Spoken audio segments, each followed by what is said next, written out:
ওকে, ঠিক আছে। তাহলে আমাদের আজকে লারাভেলের প্রথম ক্লাস।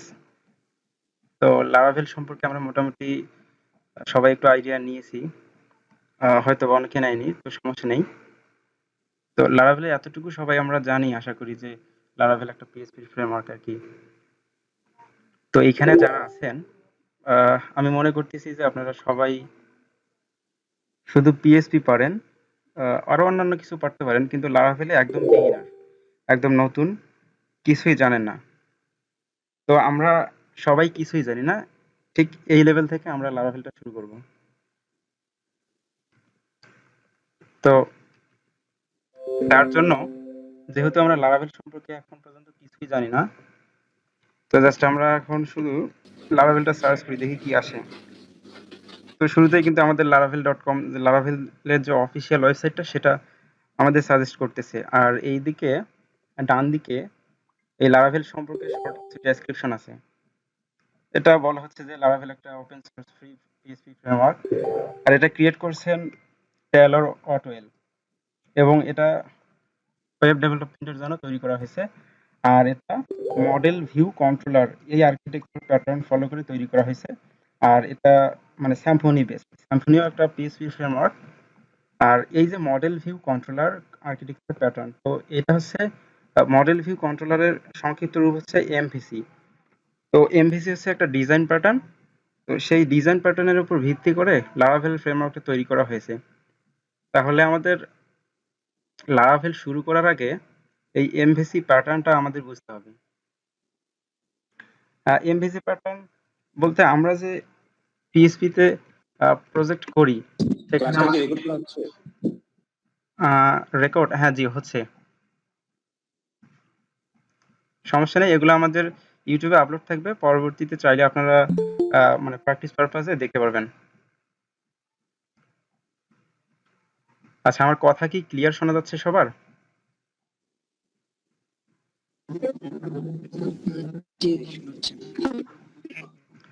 আচ্ছা, ওকে, ঠিক আছে। আচ্ছা, আমাদের শুরুতে বুঝতে হবে লারাভেল শুরু করার আগে যে এমভিসি প্যাটার্নটা কি। তো MVC pattern, model view controller, এটা আমরা বুঝলাম। এখন এই যে মডেল, তারপর কন্ট্রোলার আর ভিউ, এই তিনটা যে পার্ট আলাদা আলাদা, এই তিনটা পার্ট সম্পর্কে একটু ধারণা নিতে হবে।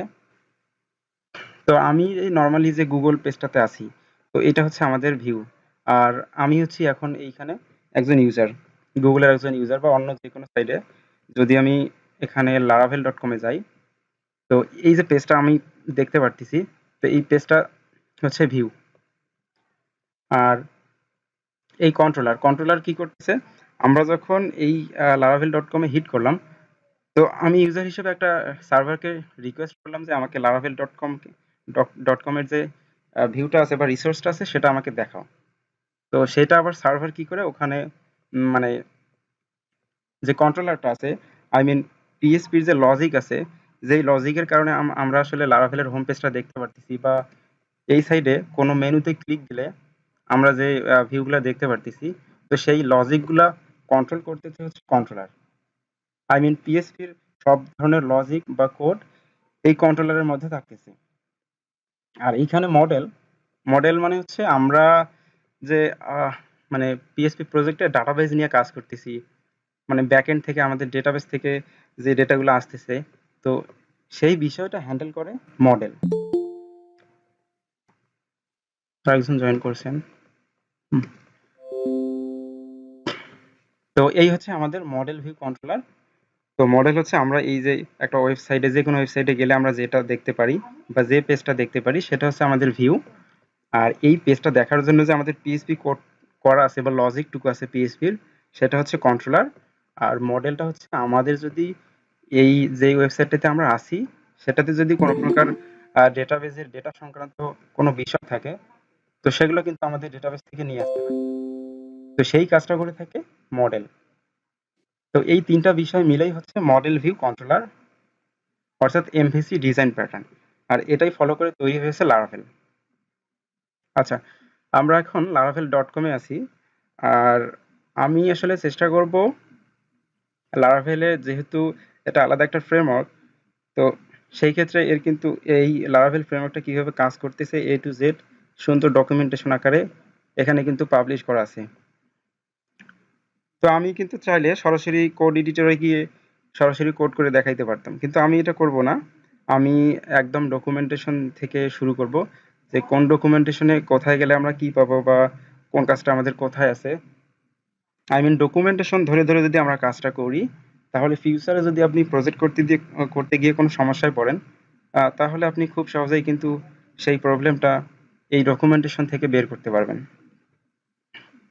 আর একটা ফ্রেমওয়ার্কে অনেক কোড থাকে বা মেথড থাকবে পিএসপির, তো সেগুলো সবগুলো তো আর মুখস্থ করা পসিবল না, কাজ করতে করতেই হয়ে যাবে। তো সেই ক্ষেত্রে আমাদের কিন্তু ডকুমেন্টেশনটা ফলো করতে হবে। লাইক আমরা বুটস্ট্র্যাপ নিয়ে যখন কাজ করি তখন কি করি, জাস্ট আমরা একটা ক্লাস কল করি এবং তারপর আমরা সেটার একটা ডিজাইন পাই। তো সেই বুটস্ট্র্যাপের ক্লাসগুলো কিন্তু আমরা মুখস্থ করে রাখি না, কাজ করতে করতে হয়ে যায়। আমাদের যখন যেটা প্রয়োজন জাস্ট বুটে গেট গেট বুটস্ট্র্যাপ ডট কমে গিয়ে জাস্ট দেখে নেই। ওকে, তো অলরেডি যেহেতু আপনারা পিএইচপি নিয়ে কাজ করছেন, তার মানে আপনারা জ্যাম্প, ওয়াম্প অথবা লারাগন যে কোনো একটা ইনস্টল দিয়ে নিয়েছেন এবং অলসো কম্পোজার ইনস্টল দিয়েছেন। তো জ্যাম্প অথবা জ্যাম্প এবং কম্পোজার এই দুইটা যদি ইনস্টল থাকে, তাহলে আমরা লারাভেল ইনস্টলের জন্য রেডি। তো বর্তমানে লারাভেলের লেটেস্ট ভার্সন হচ্ছে লারাভেল 8। আর এইখানে আমাদের লারাভেল ইনস্টলেশনের কয়েকটা প্রসেস আছে। একটা ম্যাকে, একটা উইন্ডোজ, একটা লিনাক্স, আর এইদিকে কম্পোজারের মাধ্যমে কিভাবে ইনস্টল করা হয় সেটা দেখানো আছে। তো আমরা এইভাবে ইন্ডিভিজুয়াল না দেখে আমরা সরাসরি যাব কম্পোজারে, অর্থাৎ আমরা কম্পোজারটা ব্যবহার করে কিভাবে এটাকে ইনস্টল করবো লারাভেল প্রজেক্টটা। তো আমি জাস্ট ওখানে ক্লিক দিলাম, আমাকে একদম এই সেকশনটাতে নিয়ে আসলো। তো এইখানে বলা আছে যে মানে আমার পিসিতে যদি পিএইচপি আর কম্পোজার অলরেডি ইনস্টল থাকে, তাহলে আমি কম্পোজার ব্যবহার করে আসলে লারাভেল প্রজেক্টটা ইনস্টল দিতে পারবো। তো সেটার এই প্রথম কমান্ডটা, এইটা হচ্ছে আমাদের লারাভেল ইনস্টলেশনের command. Composer create project Laravel slash Laravel. এই যে এক্সাম্পল অ্যাপ, এটা হচ্ছে আমাদের ফোল্ডারটার নেম, অর্থাৎ আমরা কি ফোল্ডারে রাখবো নামটা, অর্থাৎ আমাদের যে লারাভেল প্রজেক্টটা থাকবে সেই প্রজেক্টের ফোল্ডার নেমটা কি হবে, এটা হচ্ছে এক্সাম্পল অ্যাপ। এটা আমরা পরিবর্তন করতে পারবো। তো এটা জাস্ট আমি কপি করে নিলাম। আর তার আগে আমি লারাগন ব্যবহার করতেছি, আপনারা হয়তো বা জ্যাম্প ইউজ করেন, সমস্যা নেই। আচ্ছা, এখন তাহলে আমি অলরেডি কি লারাগন আমি স্টার্ট করে নিয়েছি, হ্যাঁ লারাগন আমার স্টার্ট করা আছে। আর আপনারা যদি জ্যাম্প ব্যবহার করেন, তো আপনাদের এই জ্যাম্পের সেই লোকেশনে যাবেন, htdocs এ আর কি। তো এইখান থেকে আমাকে টার্মিনাল ওপেন করতে হবে। তো আমার টার্মিনালটা এখানে সাজেস্ট করতেছে। আপনারা যদি গিট ব্যাশ ব্যবহার করেন তাহলে এখানে সাজেস্ট করবে, আর অন্যথায় যদি সেটা না করেন, জাস্ট এইখানে সিএমডি লিখলে এই রুটে এই সিএমডিটা ওপেন হয়ে যাবে। তো আমি জাস্ট এটা পেস্ট করতেছি, আর এটার অ্যাপটার নামটা আমি একটু পরিবর্তন করে নেই। আচ্ছা, আমি দেই এলভি অ্যাপ।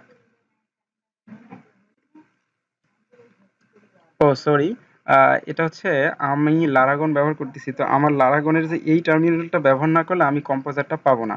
আর আপনারা যদি জ্যাম্প ব্যবহার করেন, তাহলে আপনি আপনার পিসির যে কোনো টার্মিনাল ওপেন করলে সেখানে আসলে কম্পোজারের সাপোর্টটা পাবেন। তো আমি এক্সট্রিমলি সরি।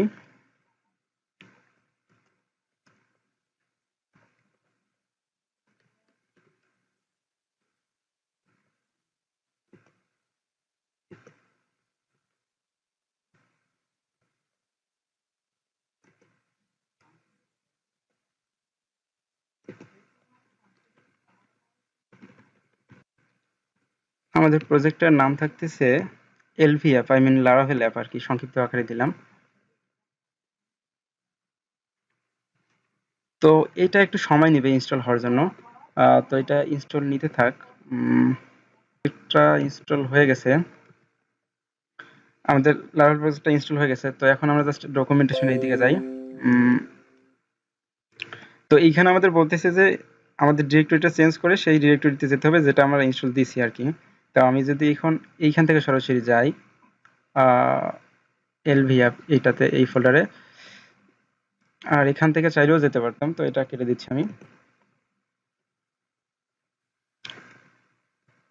তো এখন আমাকে বলতেছে যে এই কমান্ডটা আপনি চালান, পিএসপি আর্টিজান সার্ভ।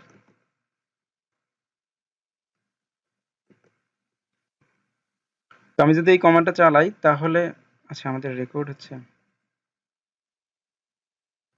এই কমান্ডটা চালানোর পরে আমাকে দেখাচ্ছে আমাদের এই যে এই পোর্টে একটা সার্ভার চালু হয়ে গেছে। আমি যদি এই পোর্টটা এখানে ইউআরএল এ হিট করি তাহলে কিন্তু আমাদের যে Laravel প্রজেক্টটা ইনস্টল দিলাম সেটা আমরা দেখতে পারবো।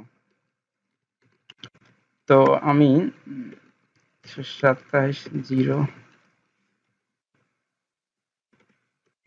ক্লোন 8000, তো আমাদের এই পোর্টে কিন্তু আমরা যে Laravel প্রজেক্টটা ইনস্টল করলাম সেটা কিন্তু আমরা পেয়ে গেছি।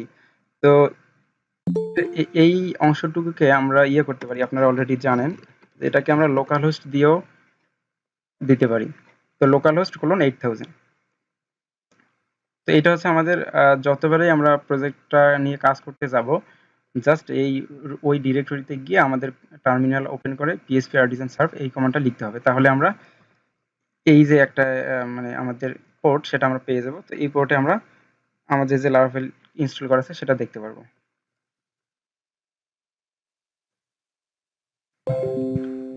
আচ্ছা, তো এখন আমি ওই আমার আমার প্রজেক্টটা ভিএস করে ওপেন করে নেই।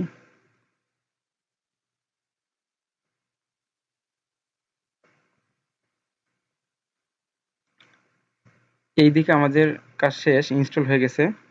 উম, তো এইদিকে জাস্ট খুব বেশি কিছু নেই। এখানে ডিরেক্টরি স্ট্রাকচার বলা আছে, অর্থাৎ আমরা যে লারাভেল প্রজেক্টটা ইনস্টল দিলাম সেগুলোতে কতগুলো ফোল্ডার আছে, ফাইল আছে এবং সেগুলো কি কি কাজ করে মোটামুটি এইসব বিষয়ে বলা আছে। তো এখানে আপনারা দেখতেই পারতেছেন এখানে কয়েকটা ফোল্ডার আছে: app, bootstrap, config, database, public, resource, routes, storage, test and vendor. তো আমাদের যে এইখানে প্রজেক্টটা সার্ভ হচ্ছে, এই যে আমরা ভিউটা দেখতে পারতেছি, তো এটা আসতেছে সরাসরি পাবলিক ফোল্ডারের ভিতরে ইন্ডেক্স ডট পিএসপি যে ফাইলটা আছে এই ফাইল থেকে আমাদের প্রজেক্টটা রান হচ্ছে। এবং আমরা যে বললাম মডেল ভিউ কন্ট্রোলার, তো এইটা লারাভেলের ক্ষেত্রে আমাদের মডেল আর কন্ট্রোলারটা আছে অ্যাপ ডিরেক্টরির ভিতরে। তো অ্যাপ ডিরেক্টরির ভিতরে এইচটিটিপির ভিতরে যে কন্ট্রোলার ফোল্ডার আছে, তো এর ভিতরে আমাদের সব ধরনের কন্ট্রোলার থাকবে। আর অ্যাপ ডিরেক্টরির ভিতরে এই মডেলস যে ফোল্ডারটা আছে এর ভিতরে আমাদের সব ধরনের মডেলস থাকবে। আই মিন এই কন্ট্রোলারে আমাদের পিএসপি লজিকগুলো থাকবে, আর এই মডেলে ডেটাবেস সংক্রান্ত যে বিষয়াদিগুলো সেগুলো সব এখানে থাকবে। আর আমাদের যে ভিউটা সেটা থাকতেছে এই যে রিসোর্সের ভিতরে, ভিউস যে ফোল্ডারটা আছে এর ভিতরে আমাদের এই ভিউসটা থাকতেছে। আর আমরা বর্তমান যে হোম পেজটা দেখতে পারতেছি, তো সেইটা আমাদের এই যে welcome dot blade dot PSP নামে একটা ফাইল আছে। তো এই ফাইল থেকে কিন্তু আমরা এই ভিউটা দেখতে পারতেছি। তো আমি যদি জাস্ট বোঝার জন্য এগুলো কেটে দিয়ে আমি আমার মতো লিখি লারাভেল 8 অ্যাপ, আর আমি যদি এখন এখানে রিফ্রেশ করি এই যে আমাদের এটা দেখাচ্ছে লারাভেল 8 অ্যাপ, অর্থাৎ আমাদের এই ভিউটা আসতেছে welcome dot blade dot PSP থেকে, বাট আমাদের প্রজেক্টটা সার্ভ হচ্ছে এই ইন্ডেক্স ডট পিএসপি থেকে। অর্থাৎ এইখান থেকেই আমাদের পুরো প্রজেক্টটা হ্যান্ডেল হবে, আর সেখান থেকে আস্তে আস্তে মডেল ভিউ কন্ট্রোলার এগুলো আমরা আস্তে আস্তে পাবো। তো এই বুটস্ট্র্যাপ ফোল্ডারের ভিতরে কি করতেছে আমাদের যে লারাভেল অ্যাপটা সেটাকে বুটস্ট্র্যাপিং করতেছে এই অ্যাপ ডট পিএসপি থেকে। তো এগুলো আমরা নেক্সট ভিডিওতে বিস্তারিত জানবো। আর কনফিগ ফোল্ডারের ভিতরে যা আছে অ্যাপ অথ যে ফাইলগুলো দেখতে পারতেছেন, তারপরে যে ডেটাবেস, মেইল, তো আমাদের অ্যাপ্লিকেশনের যত প্রকার কনফিগারেশন লাগে বেসিক কনফিগারেশন, তো সব ধরনের কনফিগারেশন আছে। ডেটাবেস ডট পিএসপিতে আমাদের ডেটাবেস কানেকশন সম্পর্কে সব ধরনের কনফিগারেশন আছে। এখানে মেইল সেন্ডের যে ডিফল্ট বিষয়গুলো আছে সেগুলা। আর অ্যাপ ডট পিএসপিতে আমাদের অ্যাপ ইউআরএল বা অ্যাপ নেম আরও অন্যান্য বিষয়, টাইম স্ট্যাম্প, এই বিষয়গুলো কনফিগারেশন আছে আর কি, কনফিগ করা আছে। আর এই ডেটাবেস ফোল্ডারে আমরা ডেটাবেসের ট্যাবল কীভাবে ক্রিয়েট করতে পারি এই সংক্রান্ত বিষয়াদিগুলো আছে। আর পাবলিক ফোল্ডার থেকে তো আমরা বুঝতে পারলাম যে এখান থেকে প্রজেক্টটা রান হচ্ছে সরাসরি। আর রিসোর্সের ভিতরে তো আমাদের ভিউ আছে এখানে। আর রাউটস ফোল্ডারের ভিতরে আমাদের এই যে ওয়েব ডট পিএসপি, এইখানে আমাদের মানে ওয়েব অ্যাপ্লিকেশনের জন্য সব ধরনের রাউট এখানে থাকবে। তো রাউটটা কি সেটা যদি আপনারা না বুঝেন তো সমস্যা নেই, আমরা নেক্সট ভিডিওতে আমরা আস্তে আস্তে জানবো। আর জাস্ট এতটুকুই বলে নেই। আর এপিআই ডট পিএসপিতে আমাদের যে এপিআই যখন আমরা তৈরি করব তো এপিআই সংক্রান্ত রাউটগুলা আমাদের এই এপিআই ডট পিএইচপিতে থাকবে। আচ্ছা, আর এইদিকে এই স্টোরেজে আমাদের সেশন বা যে ইরর হ্যান্ডেলিং বিষয়গুলো আছে বা স্টোরেজ ফাইল সংক্রান্ত ফাইল আপলোডের যে বিষয়গুলো, তো এইদিকে থাকবে বা লগ। এই টেস্ট ফোল্ডারটা এটা আবার লারাভেলের বিভিন্ন ধরনের টেস্টিং পারপাসে এই টেস্ট ফোল্ডারটা ব্যবহার করা হয়। আর এই ভেন্ডরটা আমাদের আসতেছে কম্পোজার থেকে, অর্থাৎ অটো লোডিং সিস্টেম থেকে এই ভেন্ডর ফোল্ডারটা আসতেছে। তো এই ফাইলগুলোতে এই ডট ইএনভি ফাইলটাতে আমরা যে এই কনফিগ ফোল্ডারের ভিতর থেকে বিভিন্ন ধরনের কনফিগারেশন আলাদা আলাদা ফাইল দেখলাম, তো সেইটার কিছু শর্ট এখানে মানে শর্টকাট এই ডট ইএনভিতে আমরা পাবো।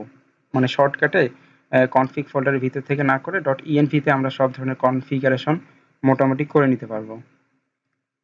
যেমন এইখানে আমাদের এই যে অ্যাপ ইউআরএলটা, তারপর আমাদের অ্যাপের নেমটা, তারপর এইদিকে আমাদের ডেটাবেস কানেকশন আছে, এইখানে ডেটাবেস কানেকশনটা দেওয়ার সিস্টেম আছে শর্টকাটে।